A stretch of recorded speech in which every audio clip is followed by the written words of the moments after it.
네, 계시록 5장 하늘 원장에 쓰여진 각자의 운명을 보았으면 좋겠습니다. 그래서 계시록 5장에는 그 운명이 적혀 있는 책을 예수님께서 피는 그런 장입니다. 그래서 계시록 5장을 우리가 깊이 연구하다 보면 정말 삶이 바뀌고 하나님을 향하는 마음이 더 깊어진다는 것을 우리가 공부하면서 경험을 해봤으면 좋겠습니다.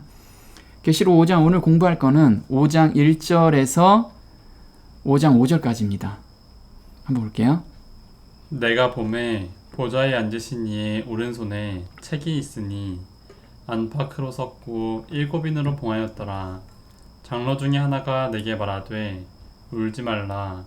유대지파의 사자 다윗의 뿌리가 이기었으니 이 책과 그 7인을 떼시리라 하더라. 네, 여기서 보면 오른손에 책이 있으니 안팎으로 썼고 7인으로 봉하였더라. 그래서 이 7인으로 봉했기 때문에 완전히 봉해졌다라는 거예요. 그래서 이걸 뛸 사람이 하나도 없다라는 거예요. 근데 유일하게 사망의 권세에서 이기신 예수님께서 이거를 뛸 수 있는 권한을 가지고 계셨다라는 거예요.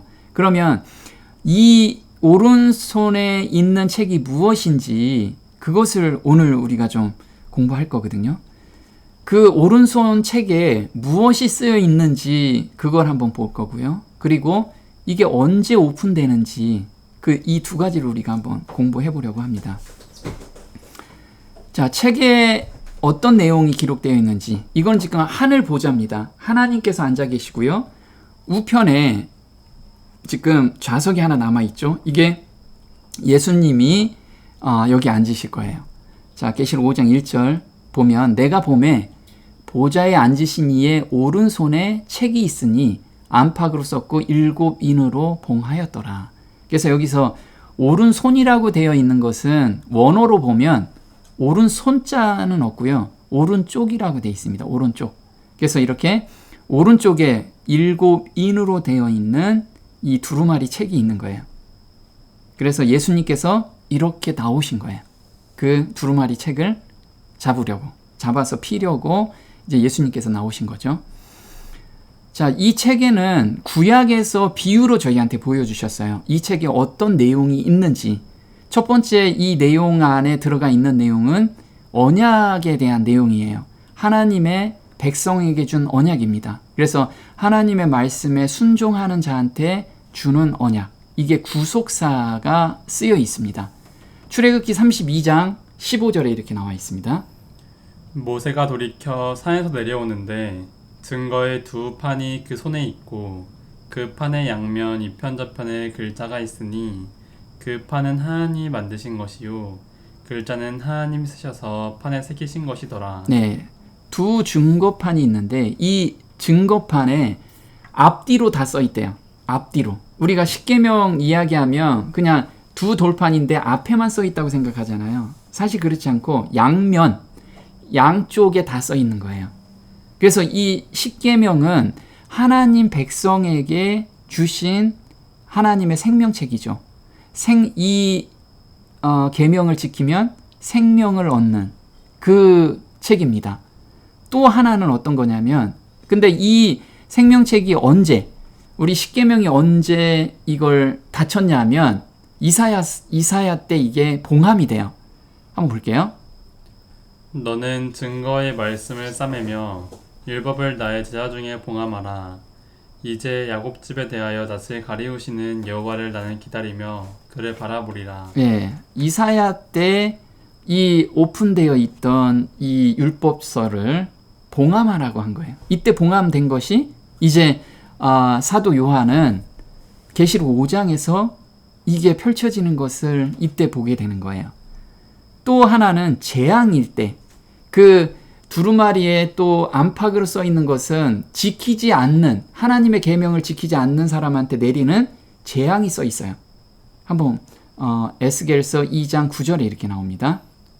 내가 보니 한 손이 나를 향하여 펴지고 그 손에 두루마리 책이 있더라. 그가 그것을 내 앞에 펴시니 그 안팎에 글이 있는데 애가와 애곡과 재앙의 말이 기록되었더라. 네, 그래서 두루마리 책 안팎으로 애가와 애국과 재앙의 말이 기록되어 있다. 그래서 빼곡하게 써 있는 거예요. 그래서 이 두루마리 책에는 전 세계의 사람들, 우리가 아담부터 시작해서 예수님 재림 때까지 모든 사람이 말씀에 순종하면 이 언약의 말씀으로 삶을 살게 되고, 그 다음에 말씀에 순종하지 않으면 이렇게 재앙을 받는 그런 것이 기록되어 있다라는 거죠. 자, 일곱째 천사가 소리 내는 날. 자, 이때가 예수님이 재림하는 날이죠. 일곱째 천사가 소리 내는 날. 그 나팔을 불게 될 때 하나님의 비밀이 그 종 선지자들에게 전하신 복음과 같이 이루리라. 계시록 10장 7절에. 그래서 예수님이 재림할 때 온전히 이 비밀이 벗겨지는 거예요. 그래서 그동안에 선지자들한테 보여준 이 비밀은 일부 우리한테 공개가 된 거예요. 일부. 그래서 사도 바울 형제도 자기가 하늘 원장을 보고 와서 완전히 운명이 바뀌었죠. 그렇듯이 우리도 여기에 쓰여 있는 운명을 어떻게 보냐면 성경에 다 기록되어 있어요. 그걸 우리 각자가 성령의 음성에 맞춰서 그걸 깨닫게 되면 여기에서 쓰여 있는 것이 보여진다는 거예요. 자, 에베소서 3장 9절에 하나님의 비밀이 어떤 건지 한번 볼게요. 영원부터 만물을 창조하신 하나님 속에 감추었던 비밀의 경륜이 어떠한 것을 드러내게 하려 하심이라. 곧 영원부터 우리 주 그리스도 예수 안에서 예정하신 뜻대로 하신 것이라. 네, 이 비밀의 경륜은 이미 그리스도 예수 안에서 예정하신 뜻대로 하신 거예요. 예정하신 뜻대로. 그래서 모든 사람의 삶을 여기에 다 기록되어 있다라는 거예요. 보면 경륜이라고 돼 있어요. 경륜. 경륜이라는 글자를 한자로 보면 지금 이게 무슨 모양으로 보입니까? 이게 바로 배틀 모양이에요. 배틀. 우리가 옷 짜는 배틀 있잖아요. 배틀 사이로 날실이 지나가는 모습을 그린 글자가 경륜자에서 경자예요. 경자. 그리고 륜자는 뭐냐면 이렇게 둥근 태에 감은 실, 이것을 륜자라고 해요. 그래서 옷을 짤 때 이렇게 촘촘하게 가지런히 이렇게 짜게 되잖아요. 이와 같이 하나님께서는 이 지구의 모든 사람이 하나님의 계획 안에서 쳇바퀴 돌듯이 그 태엽이 이렇게 돌아가듯이 다 각자의 자리가 있다라는 거예요. 자, 시편 139편 16절에 이렇게 나옵니다. 나를 위하여 정한 날이 하나도 되기 전에 주의 책에 다 기록이 되었나이다. 명령은 되었지만 아직 오지 않은 날들 모두가 당신의 책에 기록되었다. 네, 보면은 주의 책에 다 기록되었는데 언제 기록되어 있냐면 정한 날이 되기도 전에, 그럼 내가 태어나기도 전에 이미 내가 어떻게 살지가 기록되어 있어요. 그럼 이거 완전히 예정론이잖아요. 그런데 하나님의 말씀에 순종하면 이렇게 살 거라는 게 정해져 있고, 말씀에 순종하지 않으면 이렇게 살 거라는 걸 쓰여 있습니다. 이 두 가지가 써 있는 거예요. 그래서 하나님께서는 한번 읽어보겠습니다.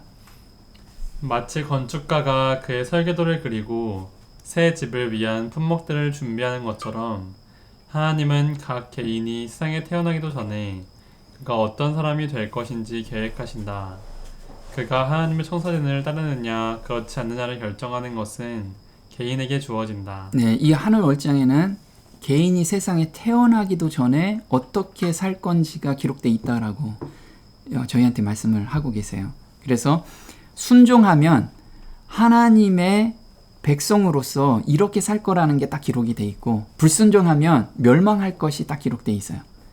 그래서 바울 형제는 하늘 원장을 보게 된 거예요. 자기가 어떻게 살 건지, 이방인들한테 전도할 거라는 것이 본인이 쓰여진 것을 봤어요.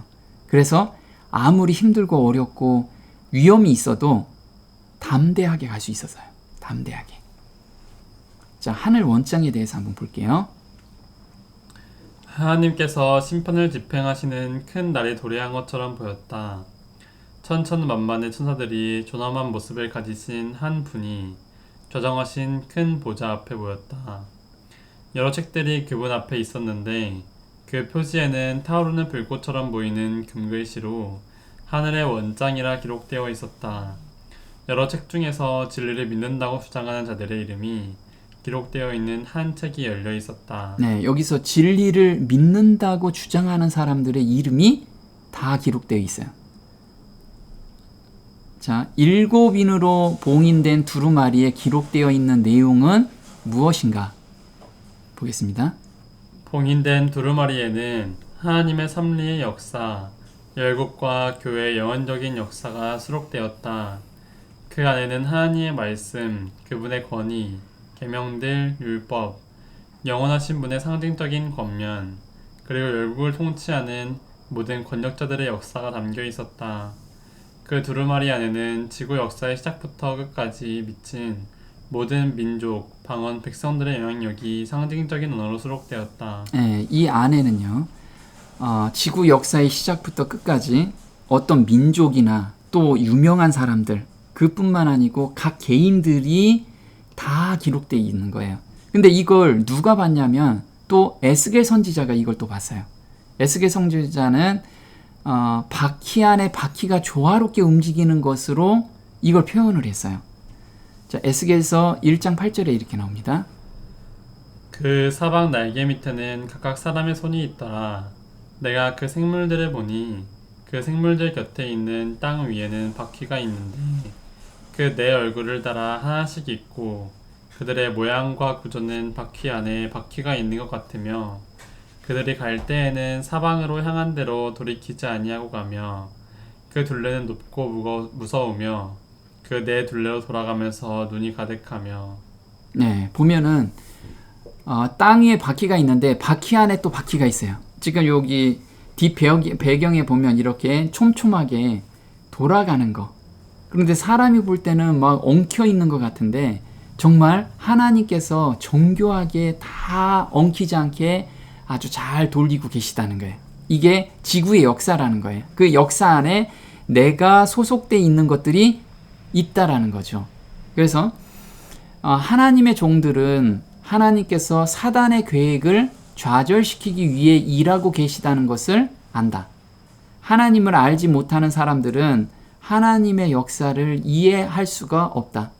바퀴 안에 바퀴가 일하고 있다. 그 기계는 겉보기에는 매우 복잡하고 사람은 완전히 엉켜 있는 모습만 볼 뿐이지만 에스겔이 본 바와 같이 거룩한 손이 바퀴들 위에 놓여져 있고 각 부분은 완전한 조화 가운데서 작동하고 있었고 각 부분은 자기에게 할당된 작은 일을 하면서도 개인적인 활동에는 자유가 있었다.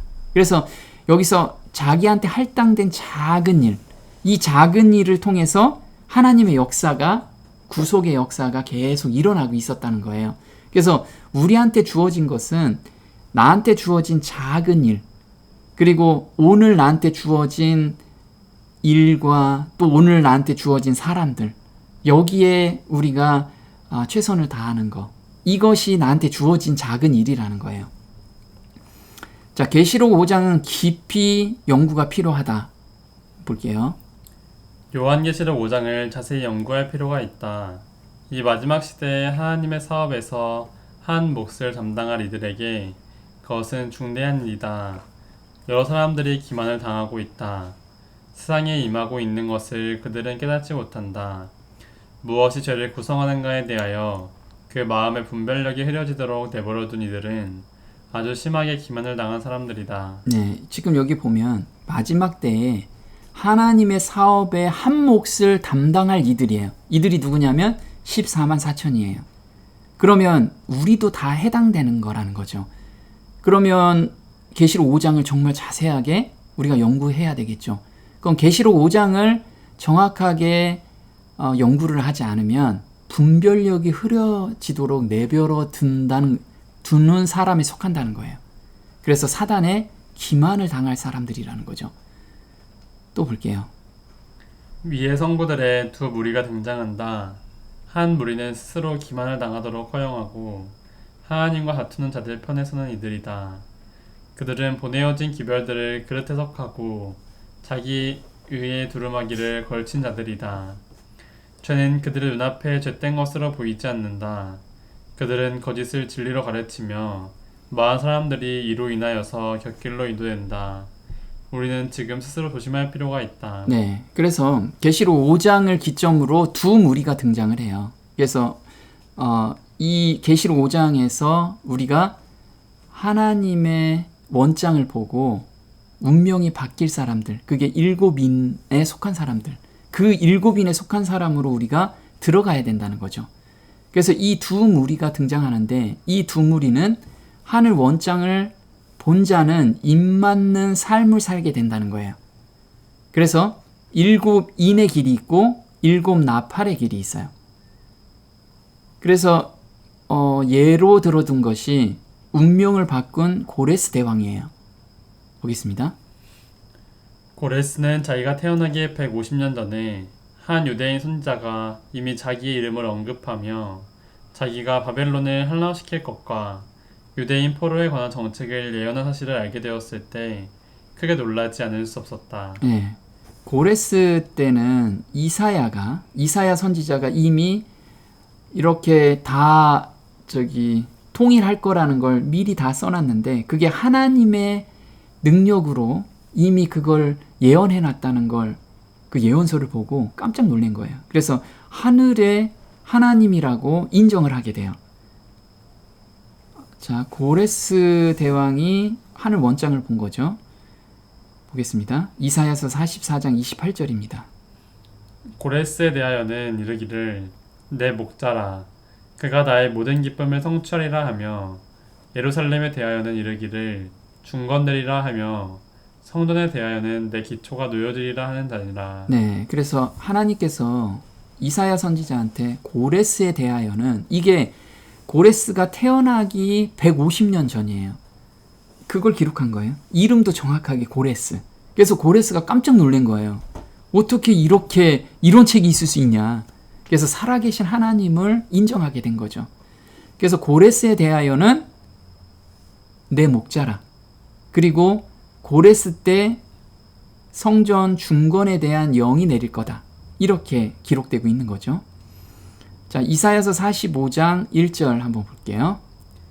여호와께서 그의 기름 부음을 받은 고레스에게 이같이 말씀하시되 내가 그의 오른손을 붙들고 그 앞에 열국을 항복하게 하며 내가 왕들의 허리를 풀어 그 앞에 문들을 열고 성문들이 닫히지 못하게 하리라. 나는 여호와라. 나 외 다른 이가 없나니 나 밖에 신이 없느니라. 너는 나를 알지 못하였을지라도 나는 내 띠를 동일 것이요. 네, 그래서 고레스가 태어나기 150년 전에 이미 고레스한테 열국이 항복할 것이다. 이것을 기록해 놓으셨어요.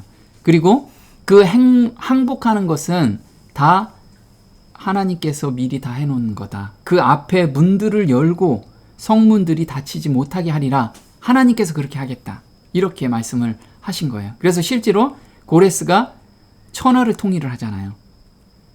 그래서 이걸 보고 나서 성전을 건축하라고 영이 내린 거예요. 한번 보겠습니다.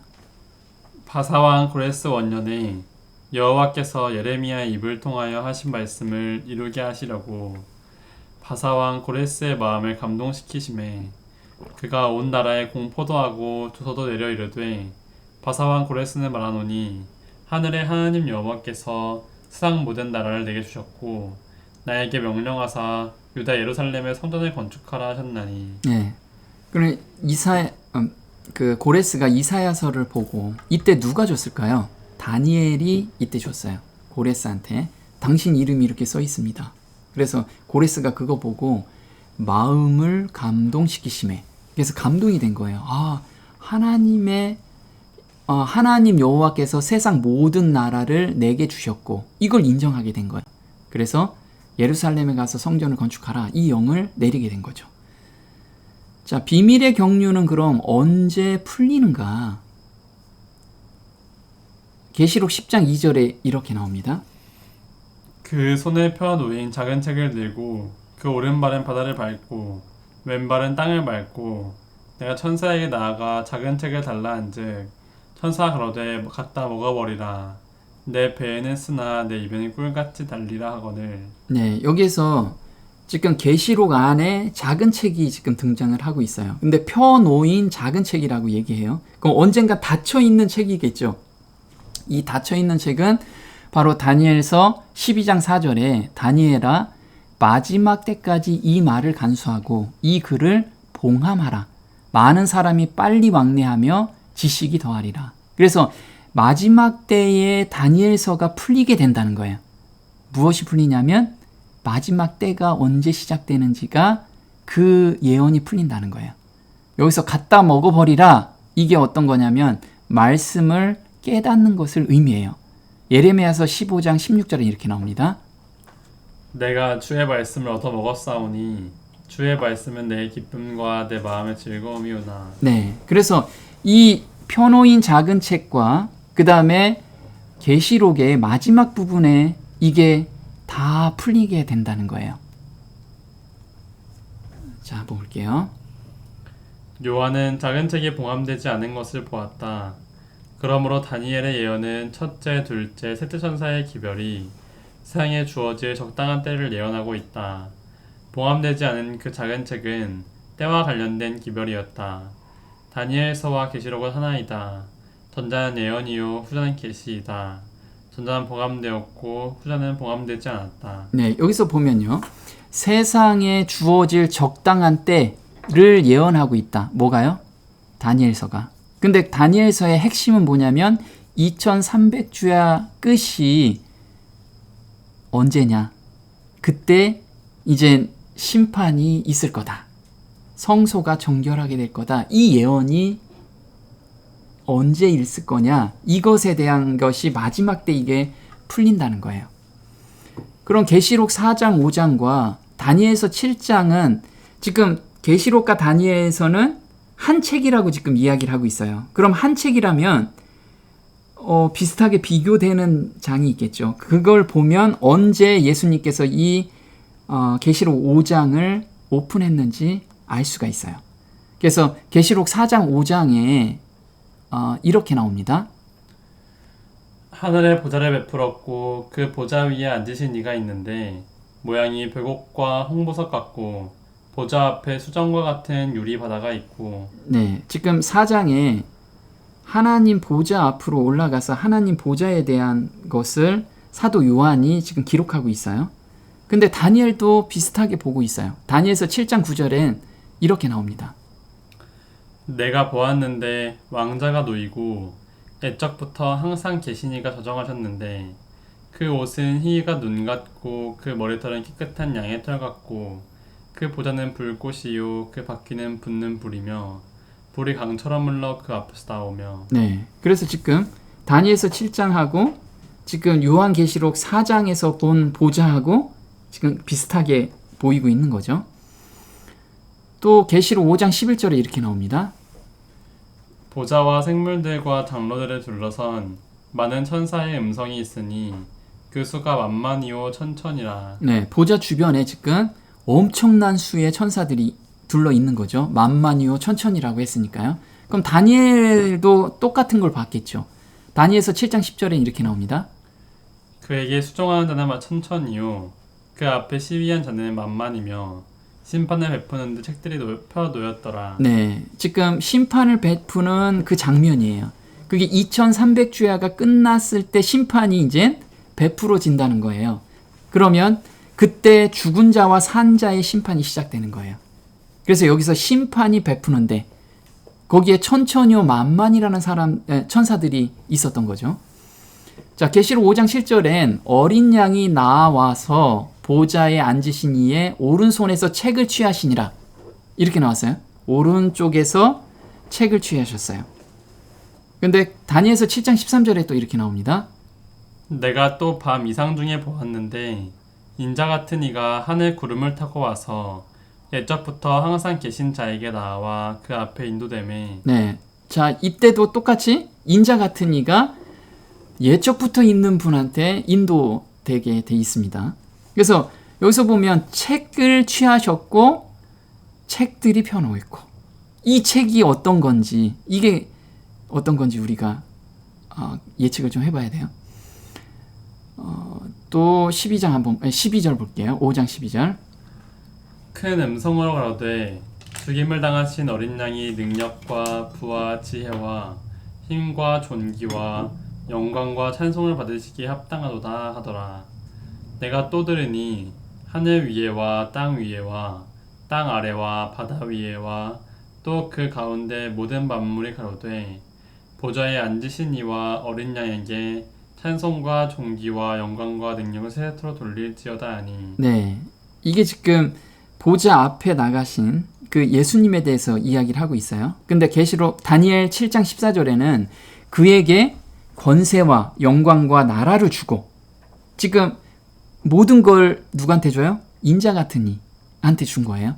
모든 백성과 나라들과 각 방언하는 자로 그를 섬기게 하였으니 그 권세는 영원한 권세라. 옮기지 아니할 것이요 그 나라는 패하지 아니할 것이니라. 그래서 지금 계시록 4장 5장과 다니엘서 7장은 거의 싱크율이 거의 비슷한 거예요. 그러면 이 시점과 다니엘서 4장 5장 시점이 우리가 같은 시점이라고 보면 되죠. 예수님께서 하나님 보좌 앞에 나가셨는데 2번 나가셨어요. 2번. 근데 이거는 예표로 지금 보여준 거죠. 2번 나가신 게. 첫 번째는 언제 나가셨냐면 예수님이 부활하신 바로 직후에 올라가셨어요. 자, 요한복음 20장 17절에 이렇게 나옵니다.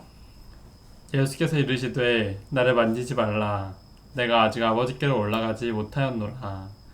너는 내 형제들에게 가서 이르되 내가 내 아버지 곧 너희 아버지 내 하나님 곧 너희 하나님께로 올라간다 하라 하신대. 네. 그래서 지금 경배 드리려고 마리아가 경배 드리려고 했을 때 만지지 마라. 내가 아직 아버지께로 올라가지 못하였노라. 이렇게 하고 올라갔다 내려오셨어요. 자, 이게 부활 직후죠. 그분은 하늘 궁정에 올라가 하나님께로부터 사람들의 죄에 대한 당신의 속죄는 충분하였고 당신의 피로 모든 사람이 영생을 얻을 수 있다는 보증의 말씀을 친히 들으셨다. 아버지께서는 그리스도와 맺은 언약을 인정하시고 회개하고 순종하는 자들을 받으시며 당신의 아들을 사랑하시는 것처럼 그들을 사랑하실 것이다. 그래서 이때 예수님이 완성한 의를 이제 나눠주시는 거죠. 그래서 이 의를 받는 사람은 예수님을 사랑하시는 것과 똑같은 사랑을 받는다는 거예요. 하나님의 자녀가 되는 거니까. 하늘과 땅의 모든 권세가 생명의 임금에게 주어졌으며 그분은 당신의 권세와 영광을 나누어 주시려고 죄악 세상에 있는 당신의 제자들에게로 돌아오셨다. 자, 그 다음에 요때 마가복음 16장 19절에 주 예수께서 말씀을 마치신 후에 하늘로 올리우사 하나님 우편에 이때 앉으셨어요. 언제요? 부활하고 제자들과 40일간 있은 후에 하늘에 올라가셨죠. 그래서 우편에 앉아 계시죠. 그래서 사도행전 2장 1절에 오순절 날이 이미 이름에 저희가 다 같이 한 곳에 모였더니 저희가 다 성령의 충만함을 받고 성령이 말하게 하심을 따라 다른 방언으로 말하기를 시작하니라. 그래서 예수님께서 이때 보좌에 앉으신 그 기름 부음을 받잖아요. 왕들은 기름 부음을 받습니다.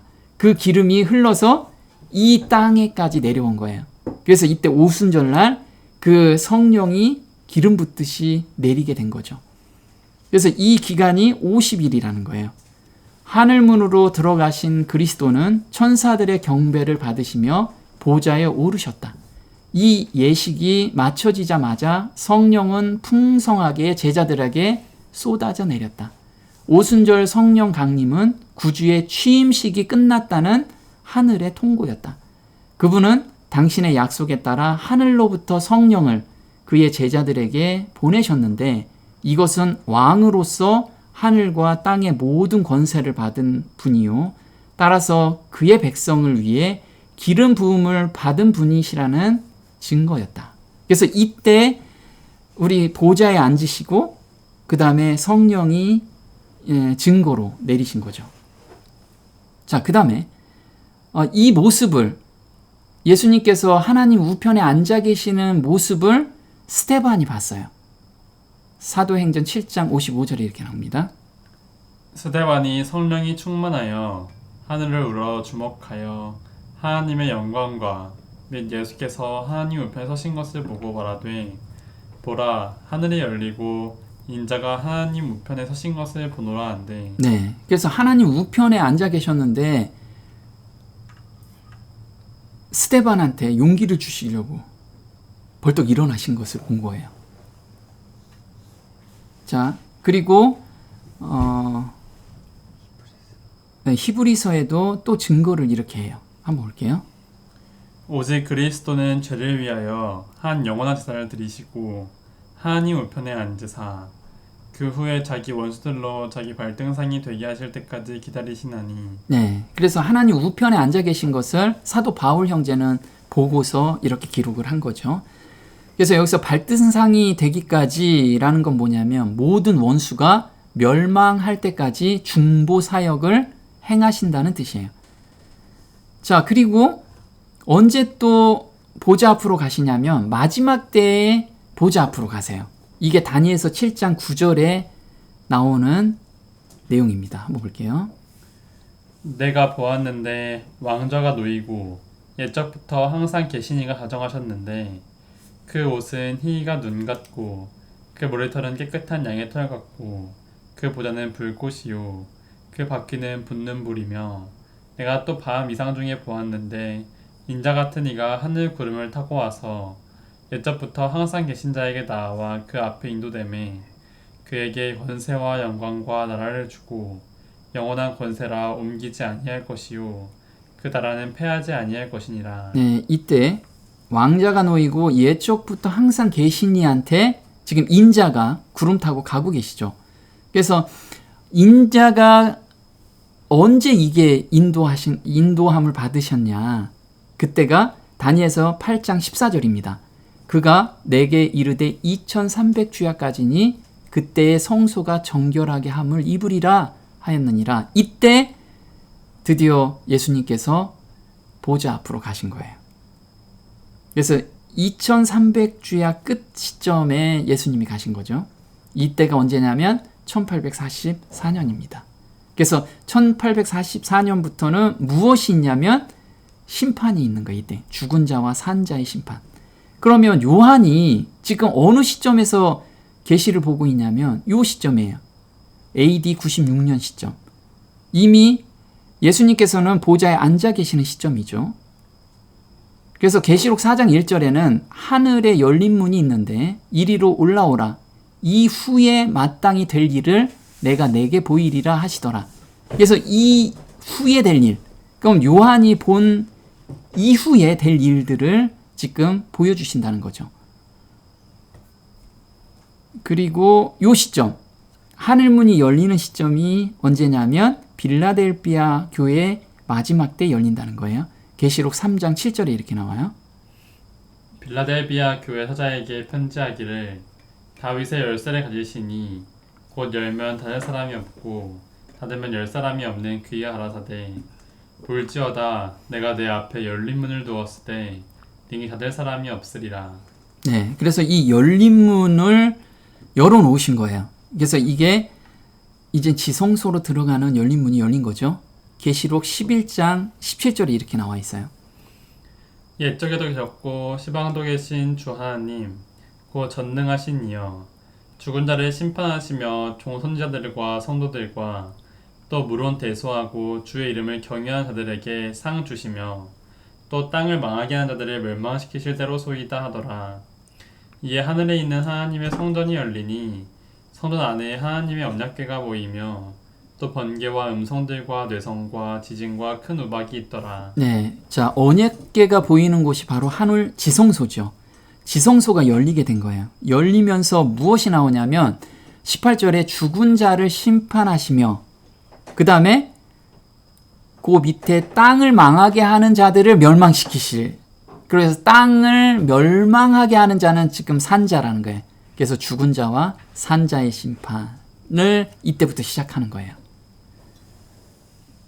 그래서 디모데후서 4장 1절에는 하나님 앞과 산자와 죽은 자를 심판하실 그리스도 예수 앞에서 그의 나타나실 것과 그의 나라를 두고 엄히 명하노니. 그래서 재림 때, 재림 전에 이미 죽은 자의 심판이 이루어지고 재림 때 산자의 심판이 이제 일어난다는 거예요.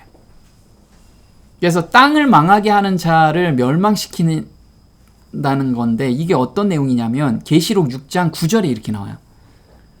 다섯째 인을 떼실 때 내가 보니 하나님의 말씀과 저희의 가진 증거를 인하여 죽임을 당한 영혼들이 제단 아래에 있어 큰 소리로 불러가로되 거룩하고 참되신 대주제여 땅에 거한 자들을 심판하여 우리 피를 신원하여 주지 아니하시기를 어느 때까지 하시려나이까 하니 각각 저희에게 흰 두루마기를 주시며 가라사대 아직 잠시 동안 쉬되 저희 동무 종들과 형제들도 자기처럼 죽임을 받아 그 수가 차기까지 하라 하시더라. 네, 여기서 땅에 거하는 자를 심판하여 주시기를.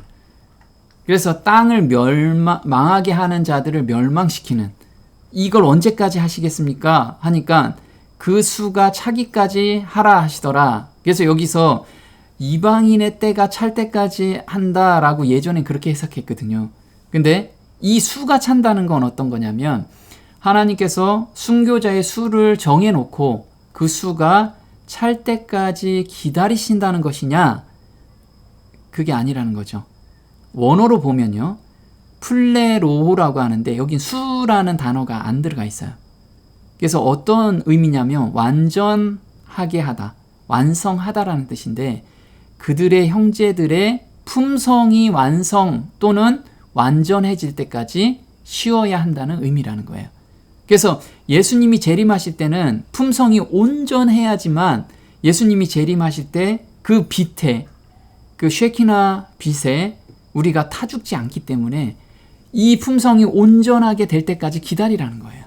우리는 지금 14만 4천으로 살아서 예수님을 만날 사람은 품성이 온전하게 바뀔 때까지 지금 계속 기다리고 계시는 거예요. 계속 우리를 훈련시키고 계신다는 거예요. 그래서 만약에 아직 품성이 완성이 안 됐는데 예수님 오시면 우린 다 죽게 되는 거죠. 그래서 예수님이 지금 늦게 오시는 거는 아직 준비가 안 돼서 그래요. 마지막 백성들이.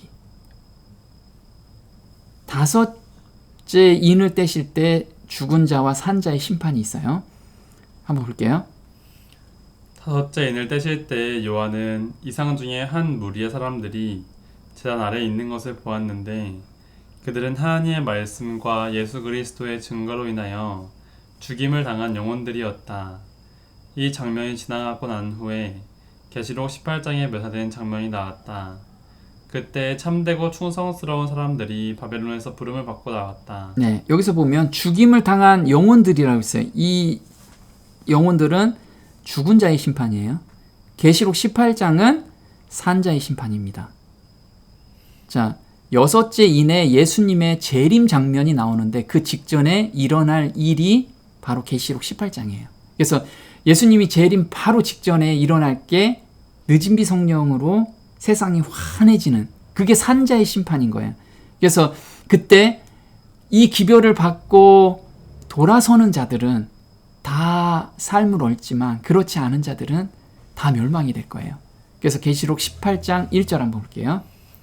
이 일 후에 다른 천사가 하늘에서 내려오는 것을 보니 큰 권세를 가졌는데 그 영광으로 땅이 환하여지더라.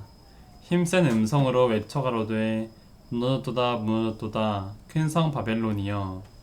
또 내가 들으니 하늘로서 다른 음성이 나서 가로되 내 백성아 거기서 나와 그의 죄에 참여하지 말고 그의 받을 재앙들을 받지 말라.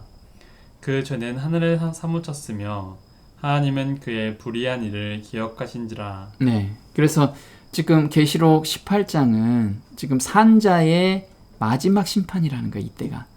그래서 우리가 지금 아직 예수님이 재림하지 못하신 거는 품성이 완성이 안 됐기 때문이라는 거. 그래서 우리는 매일의 삶 속에서 정말 새 마음을 받는 경험 가운데로 매일 간구하고 매일 기도하고 그렇게 삶을 살아야 돼요. 지금 이 계시록 5장은 어떤 분들은 그 시점이 오순절날, 오순절 때 예수님께서 그때 왕권을 받고 보좌에 앉으신 그 시점을 보는 사람도 있고요. 어떤 사람은 지금 제가 말씀드린 이 마지막 때에 다니엘서 7장하고 연결이 돼서 하나님 보좌 앞으로 가시는 것으로 그렇게 해석을 합니다. 그래서 각자가 이게 어느 시점인지를 우리가 깊이 연구하는 건 되게 중요한 것 같아요. 네, 오늘 여기까지 하겠습니다.